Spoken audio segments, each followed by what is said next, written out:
A partir de Nanook of the North y Crónica de un verano, este video propone pensar que la verdad documental no es una copia directa del mundo, sino una construcción audiovisual y relacional.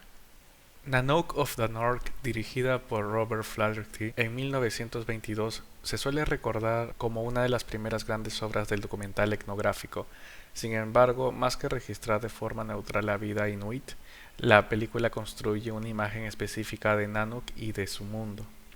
Nanook no aparece simplemente como una persona filmada, sino como un personaje organizado para el espectador. Su familia, sus herramientas, sus acciones y también su entorno son presentados dentro de una narrativa de supervivencia, esfuerzo y enfrentamiento con la naturaleza. Esta construcción se vuelve especialmente clara en la secuencia del gramófono. Allí, Nanook interactúa con un objeto tecnológico occidental que para el espectador moderno resulta reconocible, pero que la película presenta como extraño para él.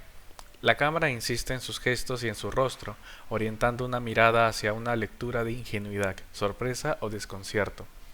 De esta manera, la escena no solo muestra una diferencia cultural, la convierte en espectáculo también. Nosotros como espectadores quedamos ubicados del lado de quienes comprenden el objeto, mientras Nanook es presentado como alguien ajeno a la modernidad. La distancia entre quien observa y quien es observado no está solo dentro de la película, también nos incluye a nosotros como parte de esa mirada. En Nanook, la cámara construye la realidad desde una mirada externa, que organiza al otro para volverlo visible y comprensible. Pero décadas después, John Rush y Edgar Morin proponen otra forma de pensar el documental, una cámara que no oculta su presencia, sino que reconoce que filmar también transforma la realidad filmada. Crónica de un verano, dirigida por John Rush y Edgar Morin en 1967, no intenta borrar la presencia de los realizadores. Al contrario, muestra el proceso de filmación, las preguntas, las conversaciones y los efectos que la cámara produce en las personas. En lugar de buscar una observación distante, la película propone una cámara participante. La verdad documental ya no aparece como una realidad pura que existe antes de ser filmada, sino como algo que surge del encuentro entre cineastas, participantes y espectadores. Esto se ve con fuerza en la secuencia de Marceline caminando por París mientras recuerda la deportación de su padre durante la Segunda Guerra Mundial. En esta escena, la memoria no se expresa únicamente como relato verbal. Marceline no recuerda sentada en una entrevista tradicional, recuerda mientras camina. Su cuerpo avanza por la ciudad en el presente, mientras su voz reconstruye un pasado doloroso. El recuerdo se vuelve corporal, aparece en el caminar, en la respiración, en la relación entre su voz y el espacio urbano.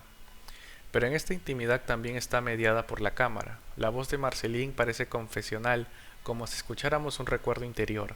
Sin embargo, esa confesión está organizada por el dispositivo cinematográfico. La cámara la acompaña, marca una distancia y convierte su recorrido en una forma de testimonio audiovisual. Comparar ambas películas permite ver dos formas distintas de construcción documental. En Nanook of the North, la cámara produce una realidad desde la distancia, es decir, organiza al sujeto filmado como objeto de observación y coloca al espectador en una posición de superioridad frente al otro. En Crónica de un verano, en cambio, la cámara reconoce su intervención, no pretende ser invisible ni neutral. Su verdad surge del diálogo, de la pregunta, de la confesión, del cuerpo filmado y de la relación entre quienes filman y quienes son filmados. Por eso, la pregunta no es solamente si el documental muestra o falsea la realidad. La pregunta más importante es, ¿qué tipo de verdad produce cada documental y desde qué mirada la construye? Desde la antropología visual, estas películas permiten entender que el documental no es una ventana neutral al mundo, es una práctica de representación. En Nanook, la imagen construye al otro desde una mirada externa, mientras que en Crónica de un verano, la cámara participa en la producción de una verdad íntima y relacional. Así, el documental no solo registra la realidad, también produce una forma de mirarla.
c'est le micro. C'est un micro. Et vous pensez que quand on a, quand on a 79 ans, on est malheureux? J'ai perdu ma femme, donc... Vous êtes seul alors? Ah oui, je suis seul. Puis j'ai un loyer de 6318 à payer tous les mois. Je suis à l'hôtel. Êtes-vous heureuse? Oui, très heureuse.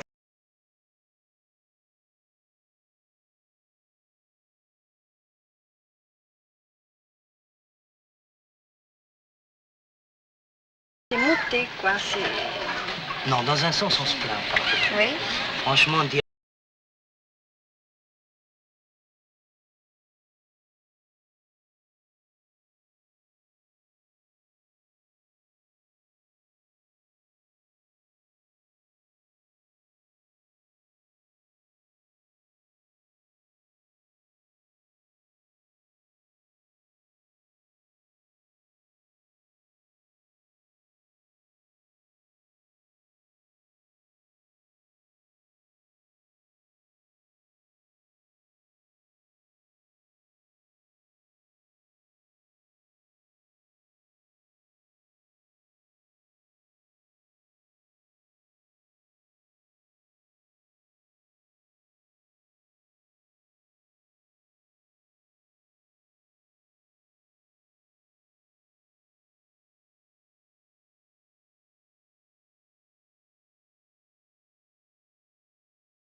Sur le quai de la gare, maman, tout le monde m'embrassait, j'avais un cœur de pierre. C'est Michel qui m'a émue. J'ai dit, tu ne me reconnais pas? Il m'a dit, si, je crois que tu es Marceline. Papa.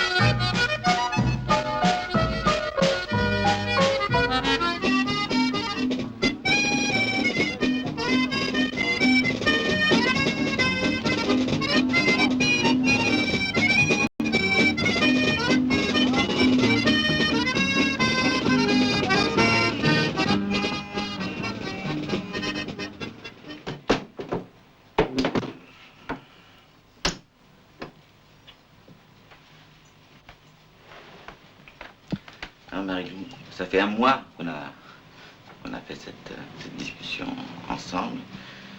Et puis maintenant, on est au mois d'août. Et alors, une chose qui m'avait frappé, tu vois, il y a 2 soirs, on marchait dans la rue, et je te parlais d'une question de ce film. J'avais dit que j'avais posé à nos amis Jacques, employé, et à sa femme la question, êtes-vous heureux? Et je t'ai dit qu'il m'avait répondu presque. Et tu m'as dit, ben, moi aussi, je pourrais répondre presque. Et alors, quand je t'ai vu, Pam, il y a 15 jours, tu étais pourtant très, très déprimé, tu avais l'air pas bien du tout. Tu peux répondre presque? Oui. Je ne sais pas ce qui m'arrive. Une fois de plus. Comme je ne le savais pas le soir du 14 juillet. J'avais tous les visages des gens que j'avais connus qui venaient vers moi. Je ne savais pas où les mettre. J'ai cru que tout était foutu.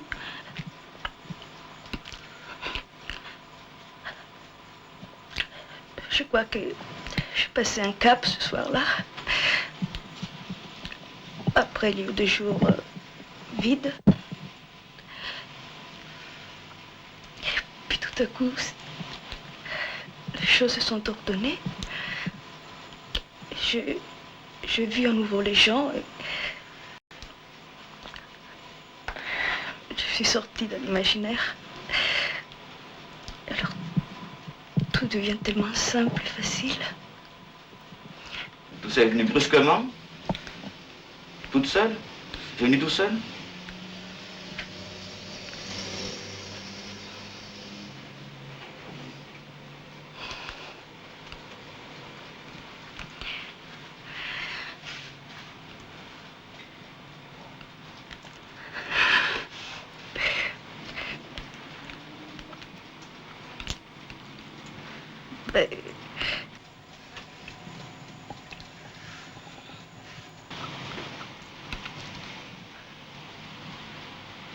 À partir du moment où j'ai commencé à voir les gens autour de moi, me sentir dans les choses, je suis devenue disponible. Disponible à tout. C'est pas à l'amitié, à l'amour aussi. C'est ça qui a changé les choses.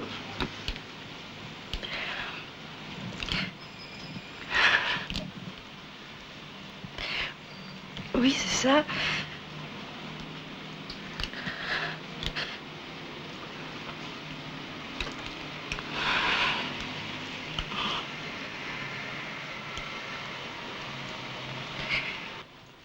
C'est ça, mais ce qui est plus fort de tout, c'est la peur, malgré tout, c'est la peur que Comme il m'est arrivé 1000 fois encore que je me retrouve complètement seule, complètement isolée. Moi, je crois pas.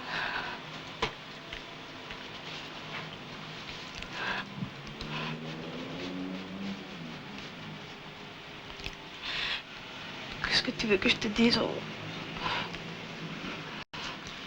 peut pas parler de ces choses-là. Non.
Angelo, Edgar me dit que ça ne va pas. Qu'est-ce qui s'est passé exactement? Le matin, dans l'atelier, j'ai repris mon travail, quoi. Quand vous m'avez laissé, Oui. Ils sont arrivés, ils m'ont dit, on t'appelle au bureau.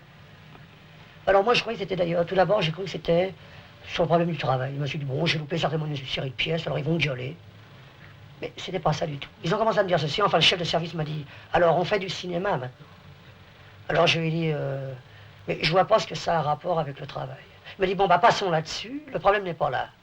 Le problème est qu'on va vous changer l'atelier, on va vous muter ailleurs, parce que d'une part, déjà, il n'y a pas de travail, et il n'arrête pas de me harceler. Enfin, hier, il y a le chef d'équipe qui est venu me trouver, il m'a dit comme ça, bon, tu as 10 pièces à faire, si tu me fais ces 10 pièces ce matin, eh bien, après, je te laisse tranquille. Alors, je lui ai fait ces 10 pièces, à la meule là-haut, complètement dégueulasse. Et quand j'ai eu fini ces 10 pièces, il était à peu près 1h de l'après-midi.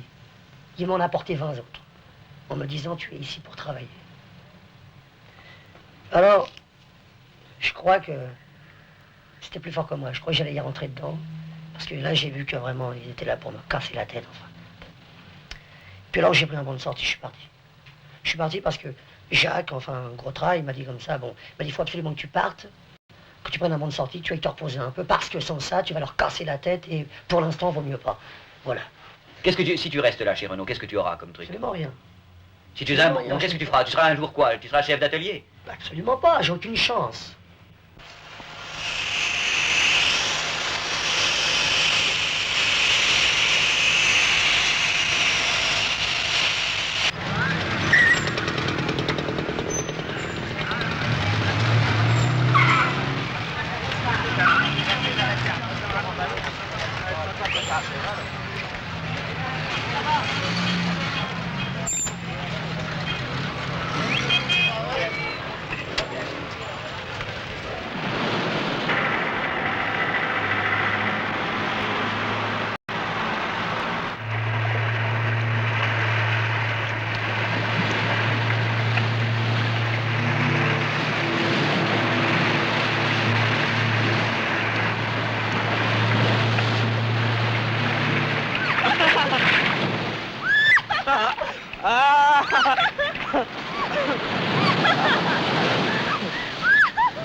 Et c'est comme ça que Landry est devenu l'explorateur noir de la France en vacances. Oh, c'est affreux, c'est affreux, c'est affreux. Voilà, tu vois, il lui donne Mais la clé. regarde! Laisse-toi, il lui donne la clé dans la nuque, c'est pour l'achever. Pourquoi? C'est pas beau, ça.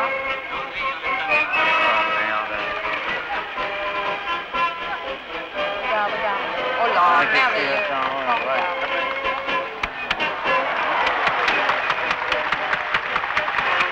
Bravo, formidable.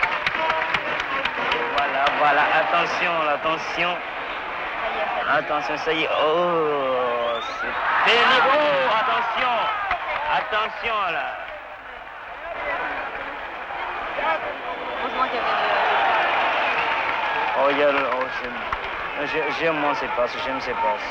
joli, hein. Regardez ça. Oh, le mignon, j'aime beaucoup ça. Oh, ça c'est formidable. Ça au moins, ça c'est beau à voir, tu vois. C'est beau à voir. Ça nous va mourir les bêtes, et ça s'en va. Et oui, c'est ça le plaisir. C'est le plaisir de la province.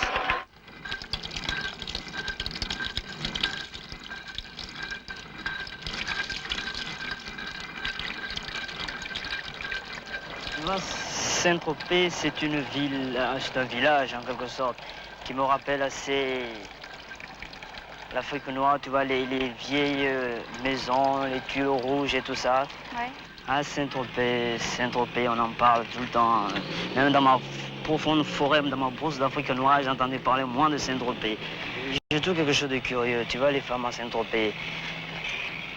Ça porte des bikinis, tu comprends. Enfin, ça fait tout pour se faire remarquer. Oui, puis se mettre des détenus extraordinaires, c'est ce prétexte qu'ils sont là. Voilà. Et quand je pense que chez moi, tu sais, en Afrique, parce que dans certaines régions d'Afrique, il y a des femmes qui mettent des feuilles, tu comprends, en guise de cache-sexe. Oui. Tu comprends. Eh bien, il y a des colons en Afrique qui se moquent de nous, qui se moquent de ces femmes. Cependant, c'est curieux. Tu crois qu'une femme en bikini, elle cache rien, la femme en bikini.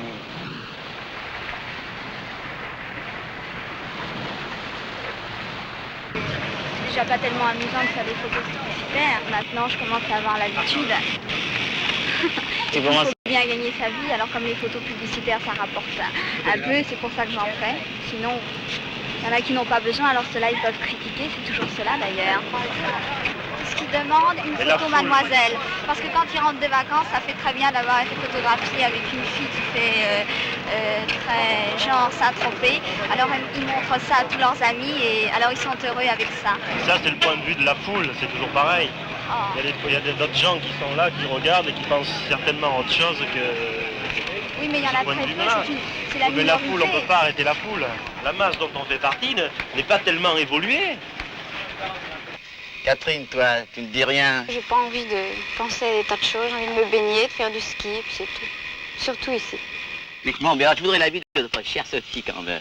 Tu vois, tous ces gens parlent de choses. Est-ce que tu connais bien Saint-Tropez? Vraiment? Je peux pas dire vraiment très bien parce que il faut avoir vécu plusieurs mois dans un endroit pour bien savoir. Mais enfin, je suis venue un peu l'année dernière parce que je faisais des tournées dans les casinos aux environs et puis j'avais une petite villa. Maintenant, n'est-ce pas, dans la rue, nous demandons à tout le monde alors tu t'amuses bien à Saint-Trope? Alors ça fait très bien de répondre on s'emmerde ici. C'est un snobisme de répondre on s'emmerde parce qu'en ce moment c'est l'époque de répondre qu'on s'emmerde à Saint-Tropez. C'est ça. Les gens s'emmerdent partout d'ailleurs maintenant alors. On s'emmerde, ça vient de soi, parce que quand on a une vie personnelle intérieure, on s'emmerde nulle part. Oui, bien sûr, toujours très simple. Et des petits soutiens-gorge balconnés, mi-poitrine. Et ici, il y a beaucoup de vedettes, et alors, par la même occasion, beaucoup de metteurs en scène. Alors, toutes les petites jeunes filles de Paris descendent ici, avec leurs petits bikinis, leurs petits pantalons collants, et leurs longs cheveux, et leur rimel, n'est-ce pas, les cils un peu comme ça, très comme il faut. Et alors, elles espèrent toujours qu'elles vont rencontrer un metteur en scène. Évidemment, elles ont tout sauf la tête avec un peu de cervelle. Évidemment, c'est pas donné à tout le monde. N'est-ce pas, Marceline? Bon, alors, qu'est-ce que je vais vous dire encore maintenant? Que Saint-Tropez, c'est vraiment un endroit charmant avec un paysage extraordinaire. Bien sûr, c'est dommage qu'il y ait tous ces gens-là, mais ces gens-là, ils sont ailleurs aussi. Alors, pourquoi être contre Saint-Tropez? Moi, personnellement, je m'ennuie pas à Saint-Tropez. Voilà.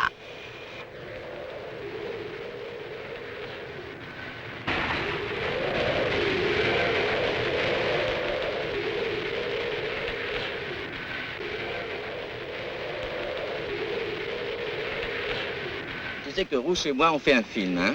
Comment Ouais, tu vis? j'en ai vaguement entendu parler. Oui. Alors voilà, on n'est pas d'accord, parce que Rouge, il trouve que la vie est marrante, hein, et que moi, je trouve que la vie n'est pas tellement marrante. Oh bah dis donc, t'exagères. Moi je trouve qu'au contraire, hein, je suis plutôt de l'avis de Rouge. Que la vie est marrante? Ouais. Et pourquoi elle est marrante? Ben, je te dis peut-être ça parce qu'on est en vacances, en fait. Et en dehors des Oui, mais en dehors vacances. des vacances. En dehors des vacances. Oh, oh, on n'en sait trop rien. Oui, d'accord. On n'est pas à votre place. Ben, je sais pas, moi, tu sors le soir. Avec maman, c'est bien marrant, peut-être. Mais pourquoi tu trouves la vie triste d'un coup? Attendez. Voici un copain à la Landry. Ouais. Mais moi, je pense que toi, tu connais pas la vie des enfants français. Et là, Non, c'est deux pas du filles de 12-13 ans, quoi. Ouais. Ça doit t'étonner de voir. Ça doit pas être comme ça chez toi en Côte d'Ivoire. Non, chez moi, c'est pas comme ça, vous savez. Chez moi, une fille, déjà à l'âge de 6 ans, elle commence à vivre. Eh ben, quand j'avais 7 ans, déjà, je savais moins faire la cuisine. Nous, on travaille seulement pour le lycée. On Travaille pas évidemment, pour les parents. on dessert la table de temps en temps, on fait des trucs comme ça, mais qui sont très rares. C'est tout. Eh ben oui, ça c'est un tort. Il faut apprendre, vous savez, même... faut pas se complaire dans une vie facile, parce qu'il faut voir que plus tard, vous comprenez, vous n'aurez pas dans la vie qu'à desservir les tables. Si, on va changer les champignons. Si vous voulez pas chercher de champignons, vous n'en mangerez pas. Eh ben, on ne fera pas de champignons, mais on n'ira pas chercher les champignons. Non, d'accord, je leur dis quelque chose. Ouais. Je connais la manière. Tu connais la manière d'embêter les gens. Voilà, comme ça. Hein? Va. Alors, voyez le gros paquet, c'est... Là, il y a avec ça. Il s'en a eu du mal.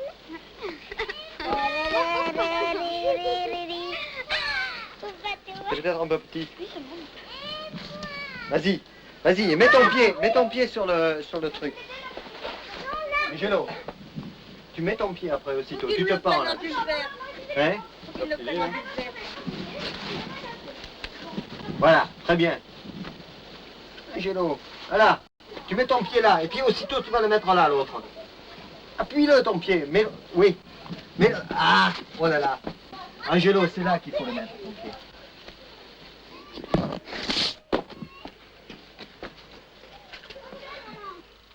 Vas-y, vas-y. Et ton pied, l'autre pied. Mais non, il ne met plus haut. Il ne met plus haut, idiot. Idiot, plus bas ici, ton pied. Sur le gratton, là. Voilà, un peu. Voilà, ici. Angelo. Ah, moi, c'est idiot. Voilà. Ça y est, maintenant, ça y est. Mets ton pied là-bas, à la marche, à la marche. À la marche, Angelo. Yes. Voilà. Ça y est. Non, je pourrais jamais mettre du gueule en bas. Mais je gueule parce que t'es idiot, mais c'est tout, autrement je gueulerai pas. Mais non, enfin, tu as beaucoup plus de force que moi dans les bras. Dans les bras. Hey.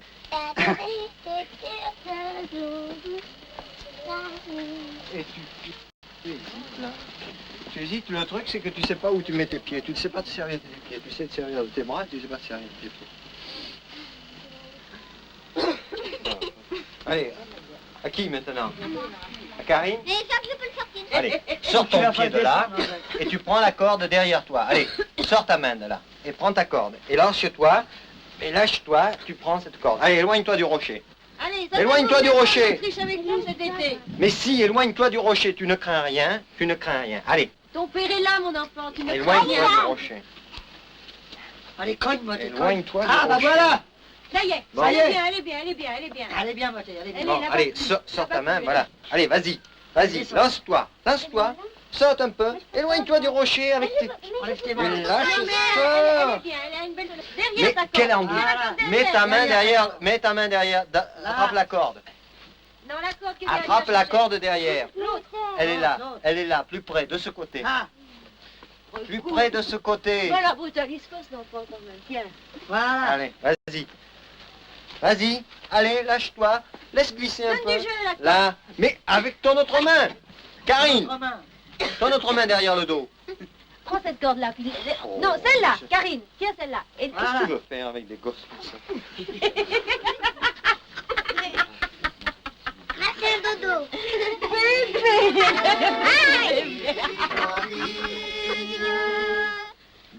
Dites-moi où les voit-on? On les voit-on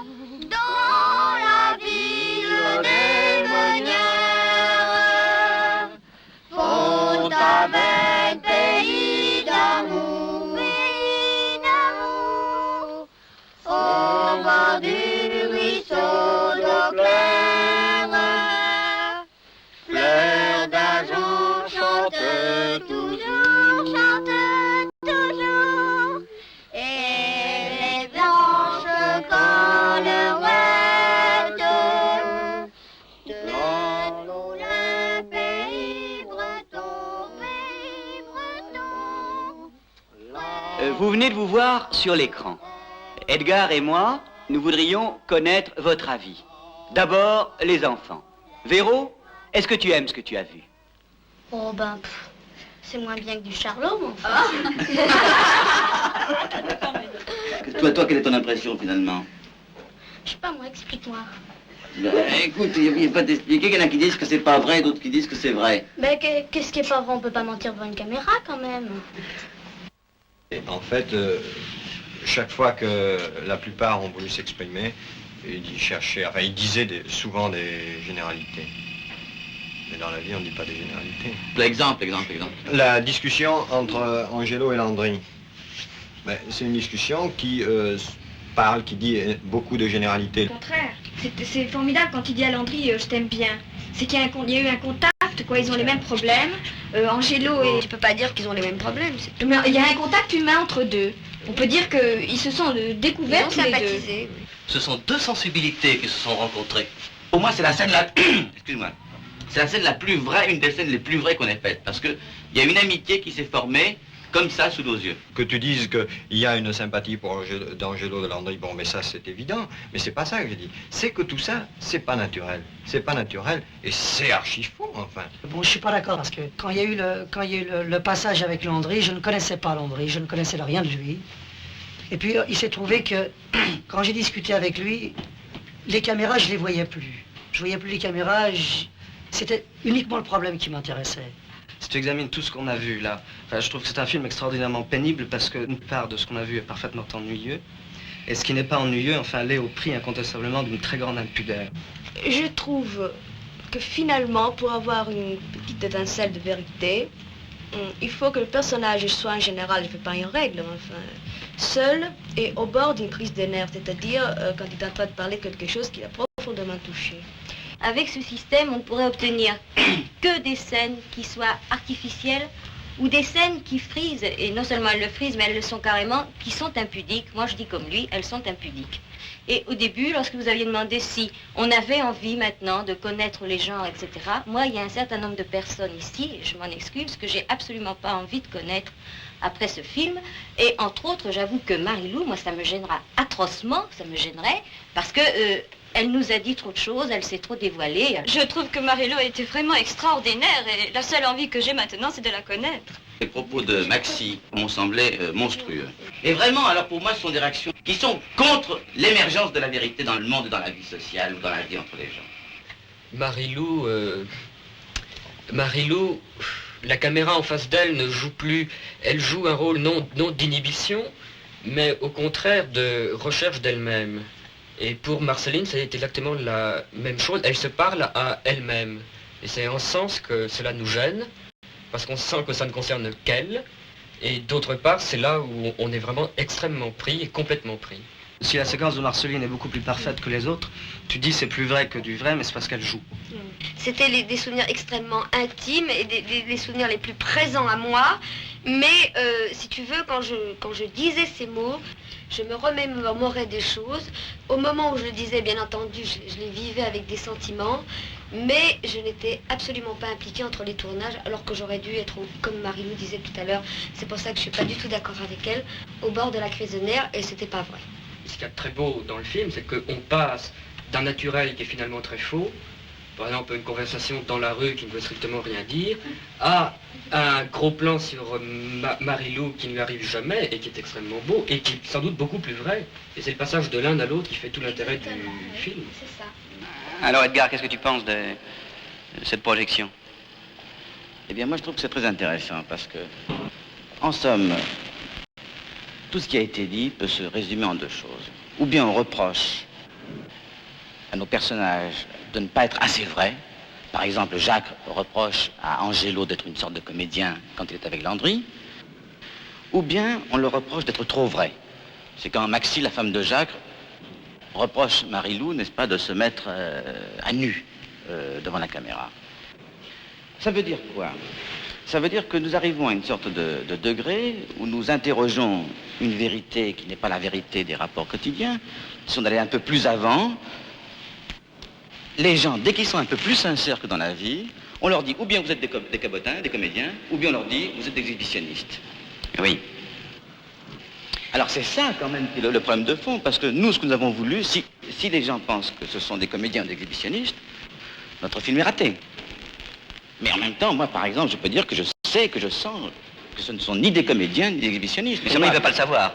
Qui? Eux ne peuvent pas le savoir. Tu comprends? Lorsque par exemple Marceline dit qu'elle jouait sur la place de la Concorde, on était témoins. Oui. Elle ne jouait pas. Eh bien, si elle jouait, je veux dire que c'était la partie la plus authentique d'elle-même. Bien sûr. Quand elle parlait de son père, c'est pas un jeu. Tu comprends, on ne peut pas appeler ça un jeu. Bien sûr. Si, c'est-à-dire que ce film, à la différence du cinéma habituel, nous réintroduit dans la vie. Les gens sont devant le film comme dans la vie de tous les jours. C'est-à-dire qu'ils ne sont pas guidés. Parce que nous n'avons pas guidé les spectateurs, nous n'avons pas dit un tel est gentil, un tel est méchant, un tel est sympathique, un tel est intelligent.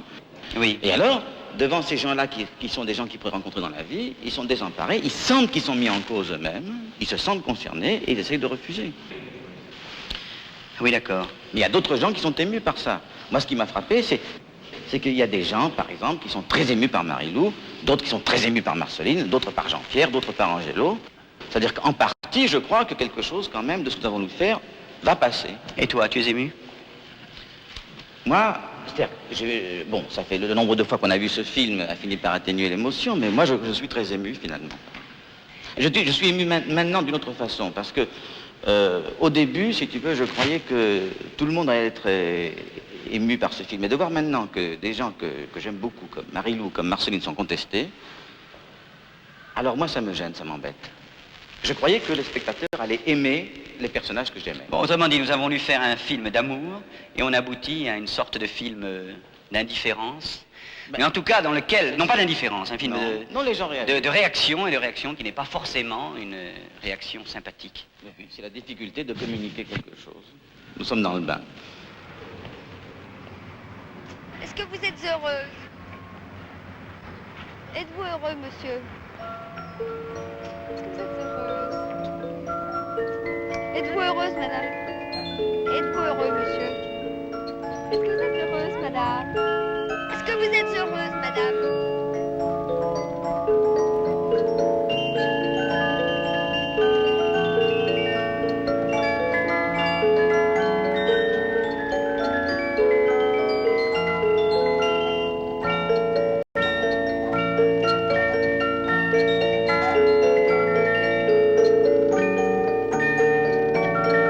Thank you.